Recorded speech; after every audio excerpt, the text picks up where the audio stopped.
Hello everyone, I am सृष्टि और आज एक पिक अ कार्ड रीडिंग करेंगे। Current energy of your person में डेली एनर्जी अपडेट्स कर रही हूँ, एक एनर्जी अपडेट एवरी डे,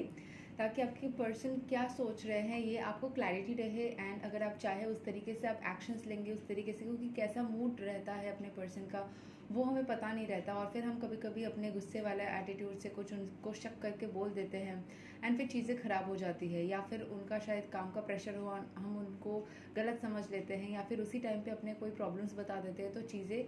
ख़राब हो जाती है। तो हमें थोड़ा सा डेली अपडेट रहेगा तो हम समझ जाएंगे कि हमारे पर्सन के मन में क्या चल रहा है, या फिर उनकी लाइफ की क्या स्थिति है, वो हमारे लिए क्या फील करते हैं। तो हम सिक्योर भी फील करते रहेंगे, नहीं तो इनसिक्योरिटी से बहुत सारे रिश्ते ख़राब होते हैं। सो डेली अपडेट देख लेते हैं, ठीक है। अगर आप नो कांटेक्ट में भी हो तो भी ये रीडिंग आपके लिए है। अगर आप नो कांटेक्ट में हो और अपने पर्सन के सिचुएशन, उनकी लाइफ में क्या चल रही है, वो कैसे हैं, ये सब जानना चाहते हैं, सो उसके लिए भी आपका ये रीडिंग रहेगा, ठीक है। मैं शॉर्ट रीडिंग्स कर रही हूँ ताकि बहुत ज़्यादा अच्छा, 2 कार्ड्स निकल के आई है, बहुत ज़्यादा वो लंबा ना खींचे। मैं और एक कार्ड ले लूँगी बिकॉज मुझे लग रहा है ठीक है। 4 कार्ड्स आ गए, अपने से ही 2 कार्ड्स मिले हैं। एंड आप देख सकते हो बॉटम पे हमें 10 स्टार मिला है, ठीक है। 10 स्टार मतलब ये 5th कार्ड हम ले सकते हैं इसको एज अ 5th कार्ड। तो पहले और यहाँ पे जो है ना 8 ऑफ कप्स, यहाँ पे भागने वाली एनर्जी है। पहले आपके पर्सन ये वाले एनर्जी में थे, वो इमोशंस से डर रहे थे। यहाँ पे जो मून है वो भी सैड है, तो ये वाले इमोशन में वो थे, वो सैड थे। उनके लाइफ में ऐसा सिचुएशन था कि वो प्यार से भाग रहे थे, इमोशन से डर रहे थे, सब कुछ ऐसा फ्लिंज रखना चाहते थे, अपने बैचलर लाइफ को एंजॉय करना चाहते थे। अगर वो एक फैमिली पर्सन, क्योंकि बहुत सारे लोग वैसे भी रिश्ते में हैं, वैसे भी थे, तो अपने लाइफ को वो ज़्यादा इमोशनल चीज़ों से इन्वॉल्व करने से डर रहे थे, क्योंकि शायद उन्होंने प्यार में पहले चोट खाई है, धोखा खाया है, या फिर उनके लाइफ में कुछ ऐसा सिचुएशन उन्होंने देखा है अपने फैमिली में या कहीं पे भी, जिसके वजह से वो प्यार से डर के पीछे छुड़ाना चाह रहे थे। मतलब आपको पसंद बहुत ज़्यादा करते थे, अट्रैक्टेड भी थे आपसे, लेकिन जब भी वो सिचुएशन रियल हो जा रही थी ना, मतलब इमोशंस जब ज़्यादा हो जा रहे थे, तो वो डर रहे थे, भाग रहे थे। एक फाइन लाइन रहता है फ्लिंजेस में, या फिर बस ऊपर ऊपर हमने रिश्ता रखा, मज़े किया, एंजॉय किया, एंड रिस्पॉन्सिबिलिटीज़ में, या फिर रियल इमोशंस में, जहाँ पे आपको प्यार महसूस होता है। तो प्यार में एंड ऊपरी चीज़ों में डिफरेंस होता है। तो वो इमोशंस जैसे भी आपके तरफ फील कर रहे थे, उनको डर लग रहा था कहीं वापस से चोट ना मिल जाए, लेकिन आप उनके लिए दी स्टार थे, हमेशा से ही दी स्टार, जो कि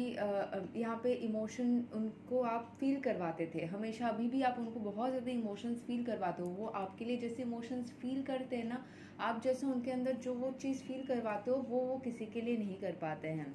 एंड इसके अलावा हमारे पास 2 कार्ड, सबसे ऊपर जो कार्ड निकल के आई थी वो थी द मजिशियन। ये मैं लास्ट में बताऊंगी आप लोगों को, उसके पहले मैं बता देती हूँ। जो और एक कार्ड आया था वो था 3 ऑफ वैंड्स, मतलब वो अपने फाइनेंसेस के ऊपर, उनका शायद बहुत अच्छा करियर था, लेकिन देखिए नीचे सब कुछ, एक कोई राजा है जिसका सामने साम्राज्य है जो कि पूरी तरीके से डूब गया है या बिखर गया है। तो वो बहुत वेल्दी इंसान रह चुके हैं, या फिर बहुत सक्सेसफुल रह चुके अपने करियर में, बहुत ज़्यादा लाइफ में अचीवमेंट्स उनको मिल चुकी थी, बट वो कोई कारणवश सब कुछ एकदम नीचे गिर गया, सब कुछ खराब हो गया।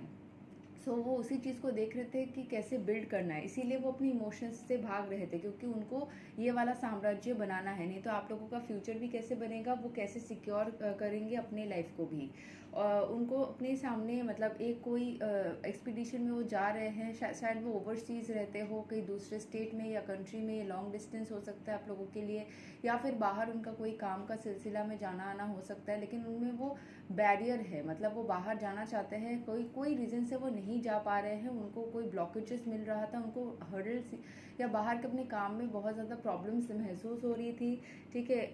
एंड यहाँ पे और भी 2 लोग बैठे हुए थे, उनके लाइफ में शायद एक छोटा सा बच्चा है, एंड हो सकता है कि और कोई एक इंसान है, उनकी माँ हो सकती है, कोई फीमेल है, उनकी दीदी हो सकती है, कोई भी फैमिली में है जो कि पीठ मोड़े हुए हैं, मतलब वो शायद ओवरसीज़ में रहते हो, या कुछ रीज़न हो, इमोशनली भी हो सकता है कि ब्लॉकेजेस उन लोगों में, मतलब उनको लेके वो बाहर कुछ सेटलमेंट करने की कोशिश कर सकते हो, जहाँ पे उनको बैरियर्स महसूस हो रही हो। ठीक है। Next is we have the page of cups, वो आपके तरफ प्रपोजल आ रहा है, आएगा ही, क्योंकि यहाँ पे जो पेज ऑफ कप्स होते हैं ना, कप मतलब इमोशंस, तो वहाँ से एक मछली भी निकल के आ रही है। मछली is considered as a very lucky sign, as a sign of abundance, growth and finances. तो उनकी फाइनेंसेस भी आ रही है, तो वो शायद आपके पास में अपना इमोशनल कप तो लेके आ ही रहे हैं, साथ ही साथ वो आपको कुछ सॉलिड देने वाले, क्योंकि जो हमारे बॉयफ्रेंड गर्लफ्रेंड होते हैं उनको हम अपने प्रॉपर्टीज़ के साथ में नहीं जोड़ते हैं, अपने फाइनेंसेस के साथ में उस तरीके से मतलब नहीं जोड़ते, जब तक कि वो हमारे वाइफ या हस्बैंड नहीं बन जाते, हमारे फैमिली नहीं बन जाते। लेकिन जैसे ही वो हमारे फैमिली बन जाते हैं, हम उनको या तो बैंक प्रॉपर्टीज़ में नॉमिनी बनाने लगते हैं, या फिर शेयर्स देने लगते हैं, उनको हमारे लाइफ के सारे फाइनेंसेस के ही हिस्सेदारी दे देते हैं। सो यहाँ पे वो मछली आया है, मतलब फाइनेंसेस आया है, मतलब एक सॉलिड मैरिज प्रपोजल की तरफ आ सकते हैं, क्योंकि शायद वो अपने फाइनेंसेस के साथ में, अपने करियर के साथ में भी आपको जोड़ने वाले हैं, आपको शायद बिजनेस पार्टनर बना सकते हैं, एक साथ में आप लोग काम कर सकते हो, एंड एक सॉलिड बॉन्ड के तरफ वो ग्रो कर रहा है। तो एक इमोशन के साथ में फाइनेंसेस दोनों ही आपको वो देने के लिए सोच रहे हैं, क्योंकि शायद आप लोगों में पोटेंशियल है, आप लोग साथ में काम कर सकते हो एक साथ में, एंड वो पर्सन को लगता है कि आप बहुत ज़्यादा एक मतलब एलिजिबल पर्सन हो, इस सब को डिज़र्व करते हो, एंड चीज़ों को आप अच्छे से हैंडल भी कर सकते हो, एंड आप एक एलिजिबल पर्सन हो टू हैंडल फाइनेंसेस वेल। ठीक है, तो इसीलिए वो उस तरीके से सोच रहे हैं कि कैसे आपको एक पार्टनर बनाया जाए, एंड अपने काम में भी इन्वॉल्व किया जाए, एंड साथ ही साथ ये सारी चीज़ें होंगे ही होंगी, क्योंकि मजिशियन का कार्ड है, एंड मजिशियन के साथ में हम देख सकते हैं, सामने आप चीज़ें देखो टेबल पे क्या रखी है। एक तो यहाँ पे स्वर्ड्स है, यहाँ पे कप्स है, ठीक है, यहाँ पे फिर पेंटिकल्स है। तो सारी चीज़ों में, अपने फाइनेंसेस में, अपने बातों में, मतलब जो कमिटमेंट होता है, एंड फिर इमोशंस में, हर एक चीज़ में इनफाइनेट अबंडेंस आ रहा है, विक्ट्री आ रहा है, एंड आप लोग निश्चिंत रह सकते हो कि चीज़ें आप लोग के फेवर में ही आ रही है। और अगर कुछ नेगेटिव रहता है तो मैं बोल देती हूँ, बट मेरा इंटेंशन रहता है कि अगर नेगेटिव भी रहे तो उसको कैसे पॉजिटिव किया जाए, तो मैं वो बताऊँ। अपने आपके लाइफ में अगर आपको लग रहा है कि कोई भी हिंड्रेंसेस आ रही है, तो आपके पर्सनल सिचुएशन के साथ में मैं पर्सनल रीडिंग्स प्रोवाइड करती हूँ, जहाँ पे मैं डिस्क्रिप्शन बॉक्स में मेरा नंबर है, तो वहाँ से आप देख सकते हो। और यहाँ पे 2 मैसेज कार्ड्स मैंने बस रैंडमली उठा लिए, तो मुझे जो 2 मैसेज कार्ड सबके पर्सन के तरफ से आया है, आप देख सकते हो, बहुत ही 2 ब्यूटीफुल मैसेजेस है। एक है I desire for a peaceful and a happy life with you, I love you. तो वो चाहते हैं कि आपके साथ में एक पीसफुल एंड हैप्पी लाइफ हो, ना कि कोई ब्लॉकेजेस हो, ना कि फाइनेंशियल किचकिच हो, ना कि मतलब कभी कभी लोग होते हैं ना, इमोशंस में आके शादी कर लेते हैं, लेकिन फिर क्या होता है कि एक तो पैसे नहीं हैं, फिर अगर बच्चा हो गया तो उसको स्कूल में पढ़ाने का, ट्यूशन्स में डालने का, एक्टिविटीज़ कराने का, खाने का, रहने का, सब कुछ का एक बर्डन आ जाता है, तो उसी में ही मैरिज ख़त्म हो जाती है। तो वो पहले सब कुछ सिक्योर कर लेना चाहते हैं, ताकि ये सब किचकिच की वजह से मैरिज ख़राब ना हो बिल्कुल भी। अगर शुरू हो तो दी बेस्ट तरीके से हो, वरना ना हो। I think this is a very